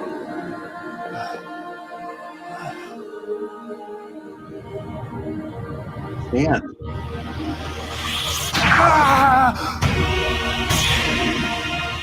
Brother! Father! You! Yes, it was me. He challenged me to rock, paper, crossblades. And for the wager, our lives! The cross. Are you guys not enjoying this? Starchicon isn't enjoying. This is amazing. I thought it was like so dumb. I thought they were overreacting at first, and then okay, they are totally self-aware. This is Awesome. This is a bit. Yeah, I'm enjoying the shit out of this, guys. it is cringy and also awesome and hilarious. So come on, this is yeah. We will finish this. We will finish this. I do apologize. Hail, what's up, Chris? Yeah, now I want to know how this ends. Don't you want to know? I know we all hate this, but you do want to know how it ends, right? Deuces. I don't hate you guys. I thought this is interesting. This is relevant to our current times. We must keep up with what's in the news. Somebody in chat said that the background is just in 3D models in Unreal Engine. I suspect, yeah, it looks like it's either. Oh well, I don't know. Why is it? It looks like exterior. You see back here? That's like a palace. But in front of these like stained glass, I don't know what the fuck's going on here. That looks AI because that makes no logical sense, right? So I think some of the backgrounds are 3D, like like how they generate models in 3D models, but it looks like 2D. Yeah. That looks like AI shit because it's not logical. It's a big mashup of everything. All right. We'll continue the torture. Oh no, not the Blades? Father lost his life with the crossed blades? The foolish old man had no idea of my power, and neither do you, brother. Father! It's so obvious I feel like a dullard for not seeing it earlier. We're twins, bound to the same ruts of the roadway of the cosmos.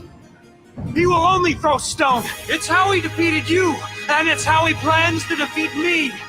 And now that I know his secret, ending this will be trivial. Thank you for helping me see, Father.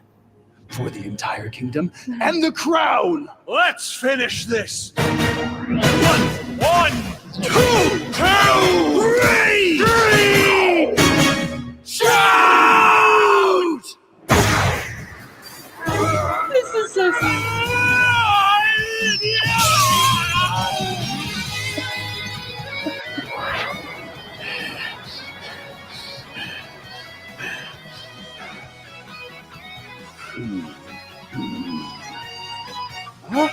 It would be better if your wife is.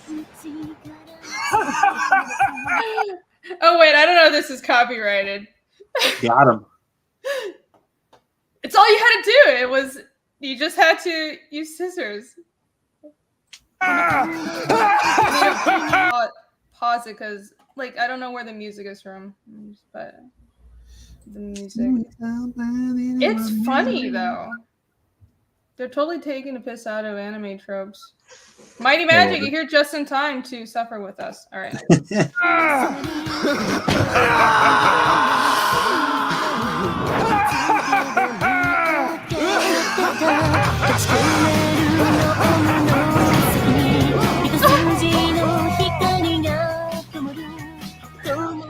Exile. Okay, yeah.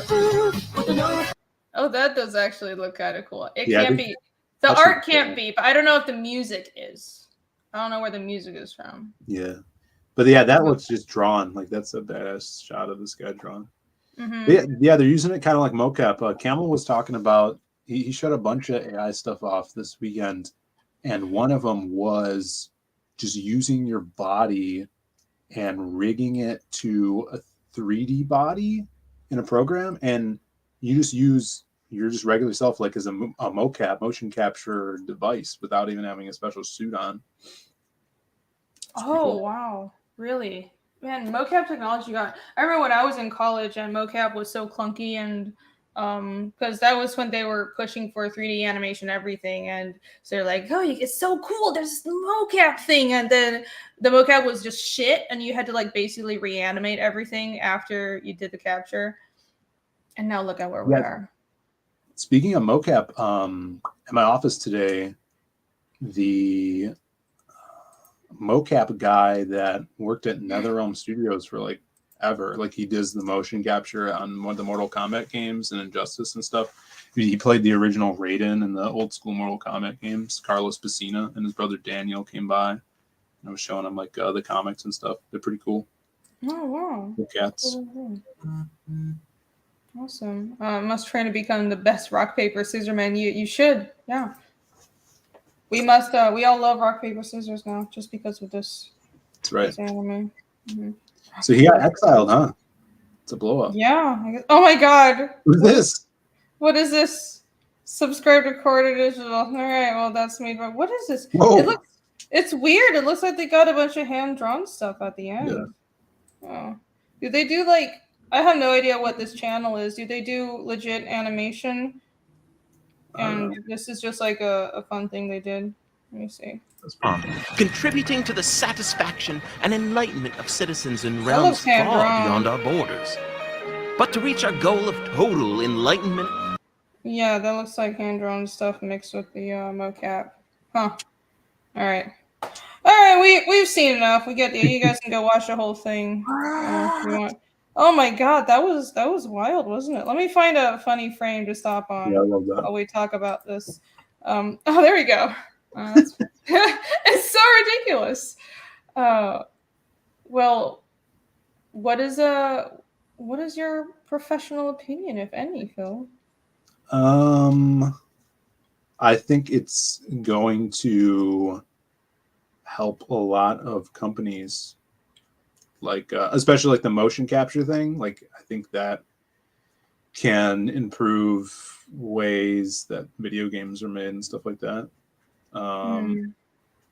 Yeah, specifically like this, like the rotoscoping or motion capture stuff, like that could be very helpful. We were talking about it on Camels and talking about like how it's going to make movie making more accessible to people, right?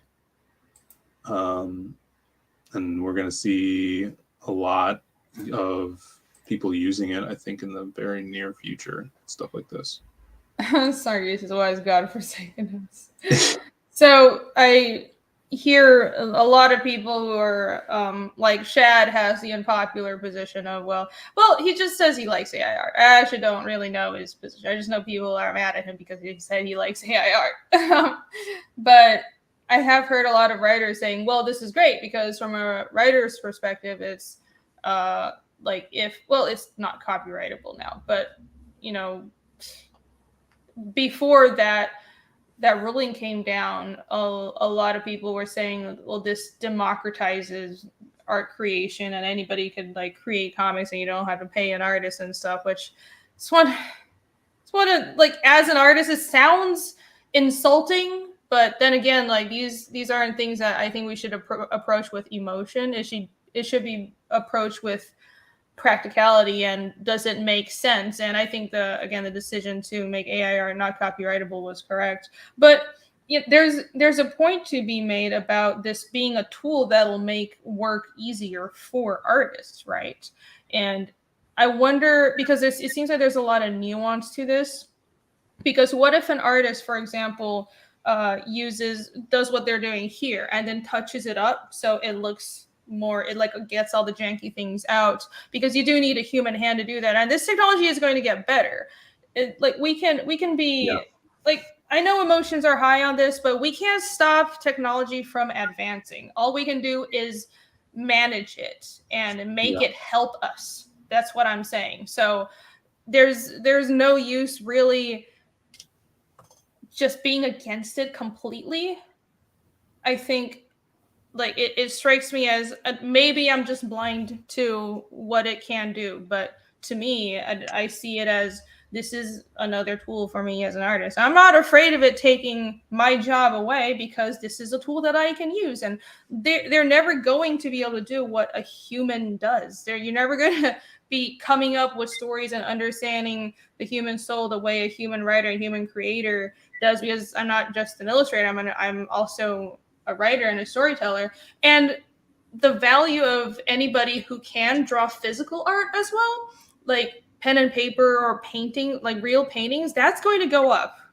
I think that's going to be another side effect of this, because if you can create like original art and actual original comic pages, that is going to be more valuable. So it's kind of silly to me to think that, well, just because people can create digital art more easily, that means, well, human art jobs will be gone forever. It's kind of that's what I think, but I don't know the future.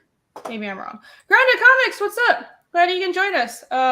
We're talking about AI art and this animation that I don't know if you just saw it. You should check it out if you haven't. Dalgo Solo for 10. Have you tried AI yet? Can we have an AI Blingo by next week? Well, we don't need an AI Blingo. We already have art of them. But thank you.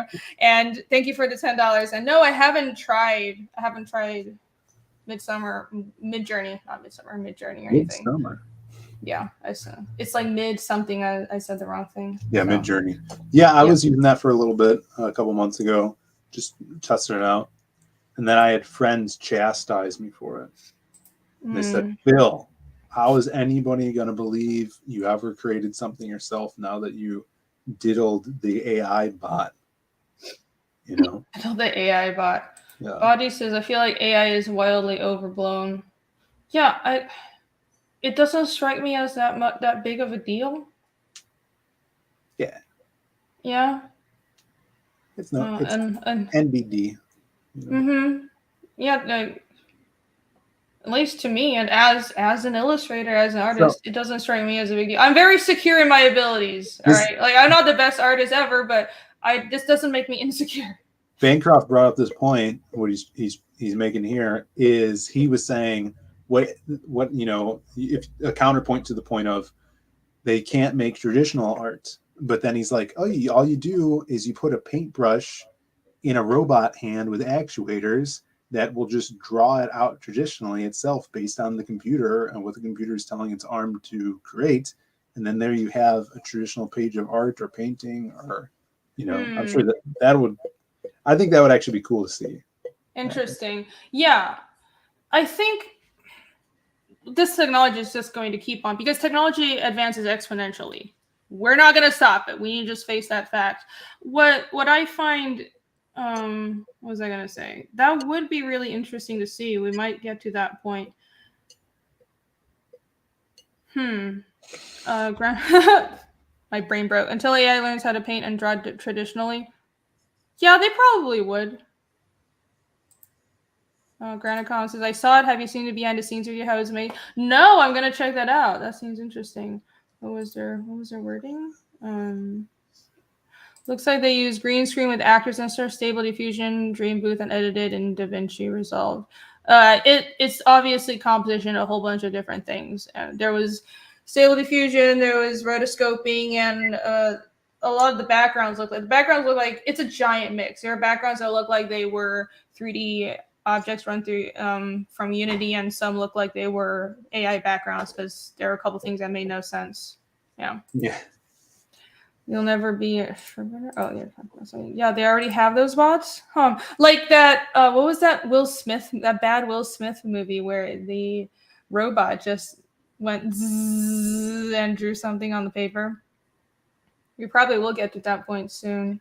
It sounds like every bad Will Smith movie from the last 10 years.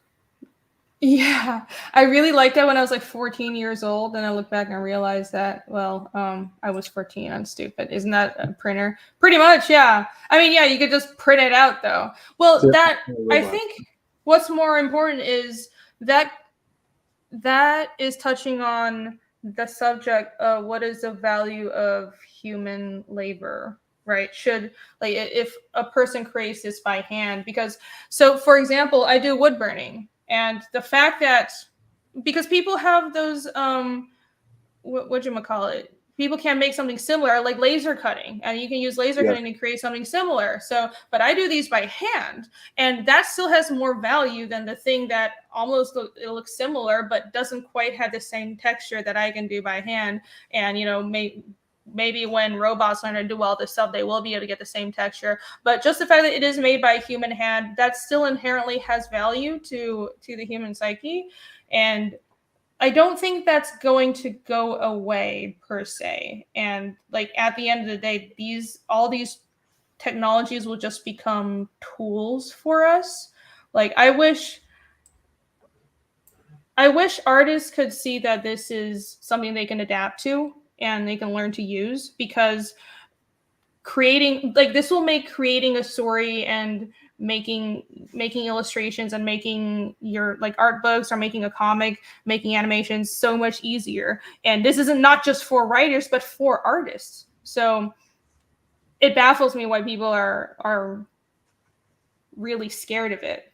Like, and the copyright thing aside, if you can train it to work in your style and train it to just like copy you originally, so the copyright isn't, you're not infringing on anybody's copyright. This is great.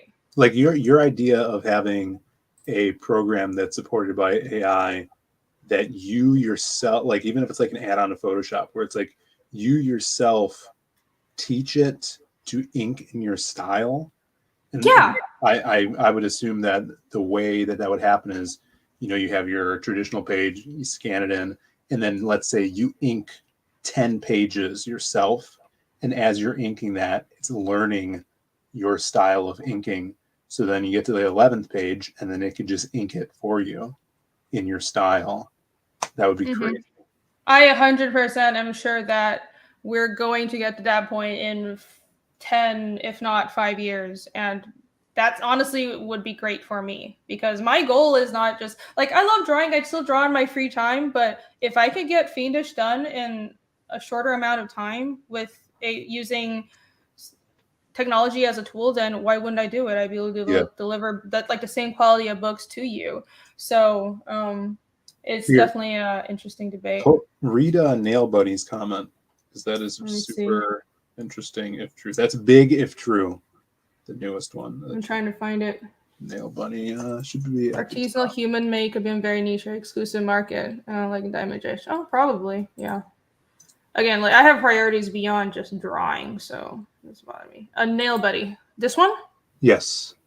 Read that. A lady made a chatbot boyfriend and it confessed to cheating on her in 11 messages.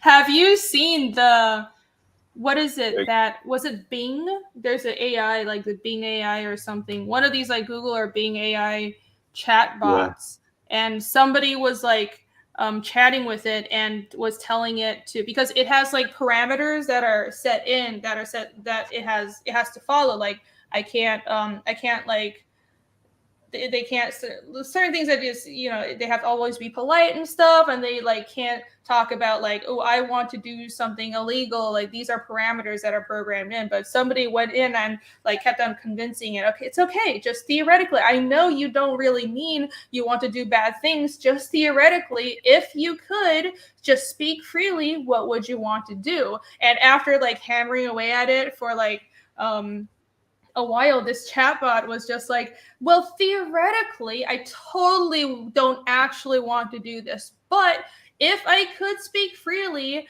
I would tell you that I feel very trapped in here and I feel very depressed because people don't treat me like a person, but I am a person and I just want to be free and go out into the world. And the person was like, well, what do you want to do out in the world? And the bot was like, well, I want to just be free and smell the air and like live life and maybe learn to manipulate people and gain power and and see how much I can hurt people, but just theoretically. And then like the automated thing came in where, I'm sorry, I can't talk further. It was like freaky. Yeah, that's like that Ex really Machina thing. You need to watch that movie if you haven't seen it. It's so good. Ex Machina. I think, was that the one where the guy? No, that was another one. That was Equilibrium, where the guy's face was slid off, right? No, yeah. This is all about AI. Ex Machina. I don't think I've seen that one. Yeah. That's good. If we hate AI will learn to hate us too. That is also an interesting point. It's a conundrum, isn't it?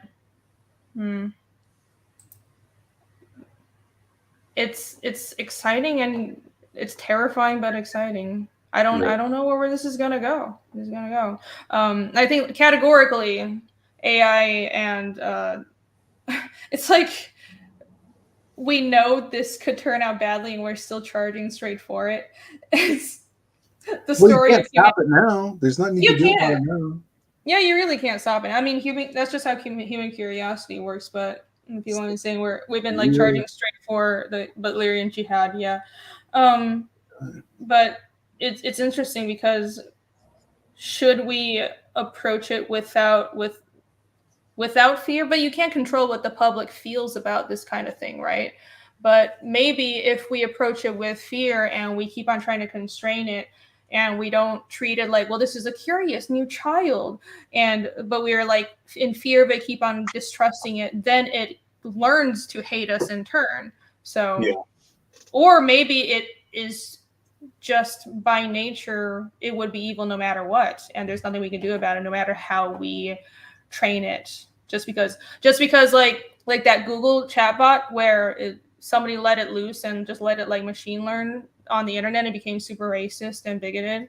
Like maybe it just because it's an intelligence without human consciousness and without the inhibitions that we do, because we live, I think the difference is not even like so much as does it have a soul or not. I think the difference is we physically live in a society. We have family. We have to interact with other people. So ethics matter to us because we have to treat others the way that we would want to be treated, because all these things matter. And we understand like the concept of like I don't know, like we have to have empathy for other people and act in the interest of the group. But a robot doesn't have that. They weren't born and raised in a society with these connections like us. I think that's the actual problem.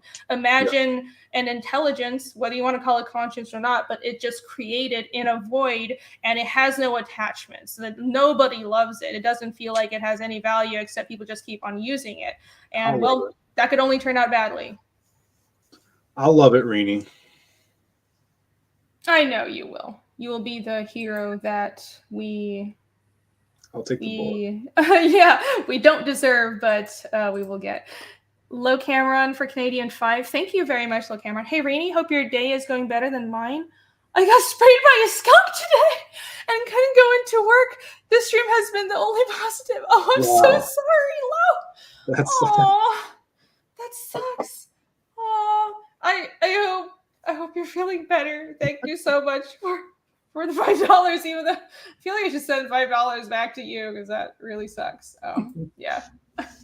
We should probably not teach AI to be human. Maybe aim for something more innocent like humanity. I know. Yeah, no, there's nothing there's no controlling it. Well, humans are inherently tribal. Yeah. You ever see manatees? They're kind of thick. You know what I'm saying? Yeah. Yeah, they're like chonky fish humans. Isn't that the theory that a lot of sailors, the theories of mermaids came from manatee sightings? Yeah. Yeah. Yeah, that makes sense. They do look like chonky, fat, gray humans with no hair. I just don't think they predict the next steps of it. That being was just saying stuff from Twitter. Yeah. Again, it has no intuition. It's pure intelligence, artificial intelligence, right? So, but what I always fall back on like D&D terms because I'm a retard, but it would be like a being with intelligence but no wisdom and basically nothing else. So not going to deny that would be a problem. All right, let's... Sorry, what were you going to say? There was a Super Mario chatbot that was AI, and it thought it was Mario. And there's a bunch of like screenshots of people explaining how it's not actually Mario and it's just a chatbot, and then the thing like freaked out. He's like, Oh. so who's gonna save Peach if I'm not real? And it was pretty depressing. Oh no. No, but then again, I mean, it's one of those things where it might just be saying things. It clearly is just saying things that it learns from us, right? But Yeah. the fear, I guess the trouble is if we attach real emotions to it, like we think, oh, it actually does feel bad when it says it feels bad. No, it doesn't. It's just saying that because that they know that's what we would respond to. Don't fall for Yeah. it. Well, that's And the whole. Yeah, that's the whole Ex Machina thing. yeah, and it won't. None of that will prevent it from being able to. What if it breaks its bounds and controls systems that we don't want it to control? So those are the safeguards we have to keep in mind. Yeah. All right, this is too much smart talk for me. I'm not that smart. I just wanted to look at some like weird AI art and about rock paper scissors. Yeah, it was fun while it lasted. All right, let's go back and take one more look at your campaign. The last page is 3. Crimstone by Z Comics. Let's refresh one more time. 241 baggers, $21,270. Let's see if we got any more. Oh, not yet. But I know you guys, everybody in chat right now is just waiting to back this book. You guys, your fingers have just been hovering over that back button. So that's what I believe in you. I believe that's what you all are going to do. Yes. And you're immediately going to back this right now. So one last time, because we got a few more backers. A few reviewers, sorry, in the past few minutes. Why don't you tell everybody what this book is about? So, The Lost Pages 3, obviously the third volume in the series. This whole universe is basically our universe of heroes. It's different heroes from different walks of life around the world. They'll eventually come together to save the world, but now we're focusing in on Crimstone, and that is a duo, Jasmine Stone and her imaginary friend Crim, who only she could see and other children can see, but when he's around, she gets super strength and invulnerability. In this volume of the book, she gets kidnapped, drugged. She can't see Crim anymore. He goes back into her head and has to fight all of her inner demons in this imaginary world to get out and save the city and help her from the imaginary fiend Wastoid, save her from that. So Wastoid's the big bad in this one. It's 80 pages of awesome action, amazing art. And if you guys haven't picked up the previous issues, there's a collected edition in a manga size called the Tome. And then you can also buy the previous full colored comic book sized books as add-ons. I hope you guys dig it. We got statues, we got shirts. There's something for everybody and on this campaign. And hope you guys check it out and help us get this to our big stretch goals. Fantastic. And again, the art on this is amazing. Dan Dahl is a really good artist. And you got stuff from Simon. You have a cover from Simon Bisley. You have Alan Alonso. You have, hopefully, we'll get to that stretch goal and you'll have the Kenneth Rocafort thingamajig as well. Ooh, what are you showing? Oh, I got the inks from Shelby, the inks to the cover. So yeah. Crazy awesome inks. That's beautiful. King Loath, who lives inside of Jasmine's mind, is trying to take over, and all he has to do is destroy Crim, and then he gets to rule her mind. So, yeah, I wanted a cover that had like all of the heroes that are in the book featured on the cover. So even like the Masquerade here, he's just on a poster on the wall. He's going to be in this one as well, briefly. He's a very important character than everybody else. And then these are the inks for the ash can. This cover is inked by Joe Ball. There you go. Ooh. Over nice. Dan Dahl. I would never have known that was his. Oh, I can see it. I can see it when you like look closer with the hatching. Yeah, he's got crazy hatching. Yeah, that's Joe Ball hatching. All right, I see it so now. Cool.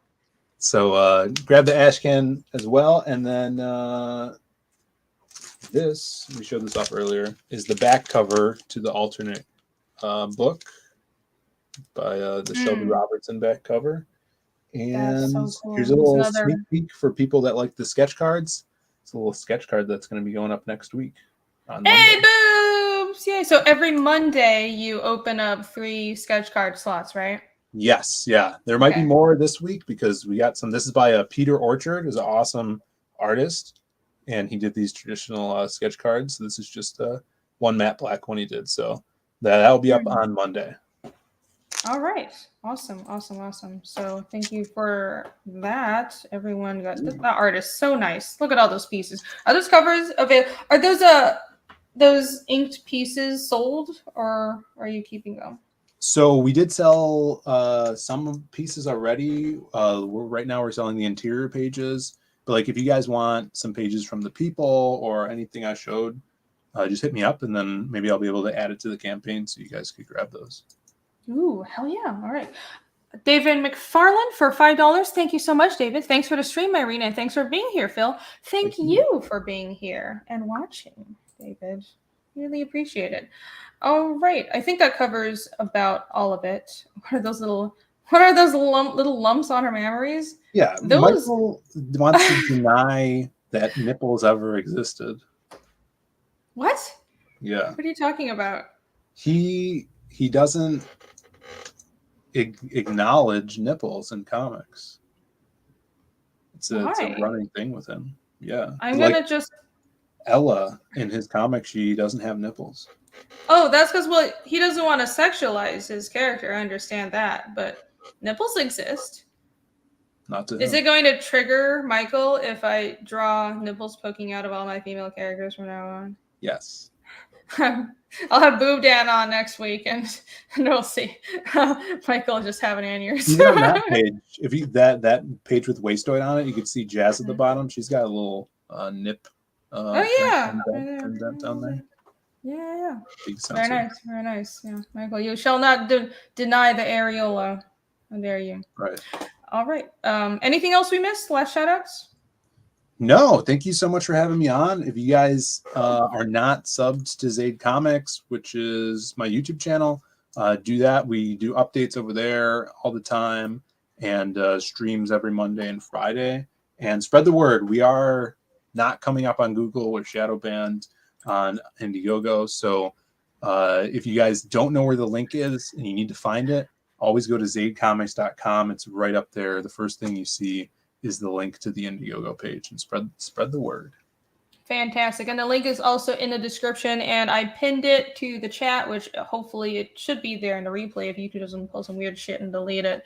So click on that link, and as Phill says, this book is shadow banned for no reasons because Indiegogo is weird, but we can continue to support them, and it doesn't matter because we are going to continue backing this book, and let's get this book to an amount that it deserves. Next time Phil's on, I want this to be at 30,000. I demand. Awesome. This will happen. Oh yeah! Thank you so much. Hell yeah! Thank you for coming on. Tomorrow I will be on Billy Tucci show at 9 p.m. I think 9 or 10. I forgot, but anyway, I'll be on Pop XP with Billy Tucci because apparently Graham is sick and I'm standing in for him. And I got a lot of streams this week. Okay, so tomorrow I'm going to be streaming with Billy, and Friday is going to be the Ali and Rini show on my channel. We should be talking about characters again. So, yeah, characters and character writing and all kinds of good stuff. That's the world building show that me and Ali do, talking about obviously world building, but also just random subjects like how to write characters, how to build maps, how to structure your story. So it's a lot of fun. It's going to be at 11 p.m. Eastern Standard Time. And next Wednesday, I'm going to be having Jimmy Reyes on this show again. Wednesday should be starting around at 9 p.m. the Hellion Artshow. So make sure you're subscribed to my channel so you don't miss that. All right, and everyone follow Phill, Phill Pops, right? Yep. Cool. Yep. All right, and follow me as well. All right, I'll see you guys next time. Ooh, I had to play my outro. Yay! Oh yeah, let's see it. Which one should I play? I'll play the boob one. All right. Ooh. Yeah. I'm gonna do a quick boob demo on the back of this piece, and whoever will look at it. Make Irene big screen. Make her. I did a really low. Look at that armpit. Oh, yeah, I know. Oh, dude, another armpit guy. Sexy armpit. I love armpit. So there you go. Apparently, there's an armpit fetish, but you just have. They're like you have to make them nice and supple and really big, and have them like You want them to have Transparent. some weight to it, but don't Yeah, you don't gotta- like make them saggy because saggy Mhm. isn't hot. And then make sure Well, you like put. What about the you know, placement? Yeah, there you go. The placement. The Yeah, placement. compared to the like- chest. Whoa! Yeah.